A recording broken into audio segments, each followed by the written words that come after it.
As the more one researches, the more one discovers that literally tens of thousands of very credible people of every age, occupation and nationality are claiming that they have had personal contact with either aliens or interdimensional beings.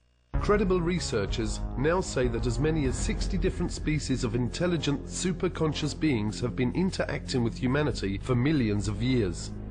Physically, they're humanoid. Their skin is as white as a piece of paper. Throughout much of their adult life, they're the same height that I am, 5'11", 6 feet tall. Their eyes are perhaps twice as large as ours. They're typically blue eyes with white pupils, although when they get older, especially the men, their eyes take on a pink shade.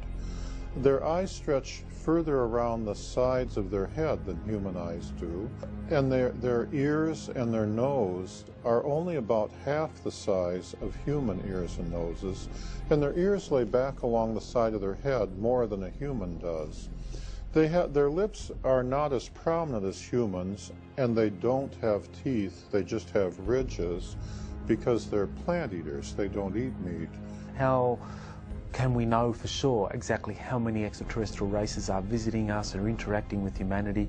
I mean, there are different sources disclosing some of that information. I found none the most credible to be whistleblowers, people who have worked in these various secret projects, who in some way have kind of been given information that gives them an idea of exactly how many races are here. One of those sources is a sergeant who worked for 22 years in the Air Force, Clifford Stone, and he was involved in these top secret projects that involved the retrieval of crashed discs. And in that process, he was able to get quite a bit of information on how many extraterrestrial races are visiting us. And he came up with the figure of 57. Others have come up with slightly more. Another prominent whistleblower or a former employee of the CIA is John Lear, and he talks about over 60 races that are visiting the Earth. On one night, I saw between 200 and 300 different tall white individuals. There were so many I couldn't count them, lined up along the mountains to the east of, up along where the ammunition bunker was. On the night that the tall white lady known as Pamela was supposed to finish her final exam to be head of the technology transfer team to go into Livermore. In amongst those 200 or 300 tall whites, and that's just an estimate because I couldn't, it was a crowd of people and I couldn't count them all. There were also American Air Force personnel, nobody below the rank of colonel. There was like a 4-star general, a 3-star general. There were several of them.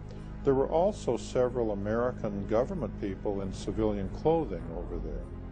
Could it be possible that our universe is not only immense, but that it is full of life, and that there is a great diversity of this life spread throughout our own local galaxy and even our solar system? Equally outstanding is the recent revelation by the government of Brazil of their intent to turn over the official UFO files dating back to as early as 1954 to the people of Brazil. Well, the Virginia case is probably the best well-documented case that we have in Brazil and probably in the world. Yeah, you know that over 80 witnesses came forward, first-hand witnesses came forward during the first weeks, and they are still coming after it happened. During all these years, we still keep getting witnesses that come forward and tell us pieces of the big story that we know that comprises the capture of at least 2 alien creatures in the city of Virginia. We know for a fact, because we have it all documented, plus the witnesses have confirmed and cross-confirmed that one alien was captured in the morning of that day, which was a Saturday, about 10:30, by a fire department and some personnel from the Army.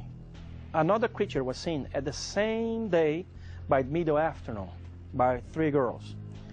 It was them who called the attention of all the city to the fact that strange creatures have been seen, because when the first one was seen and captured in the morning, it didn't draw too much attention.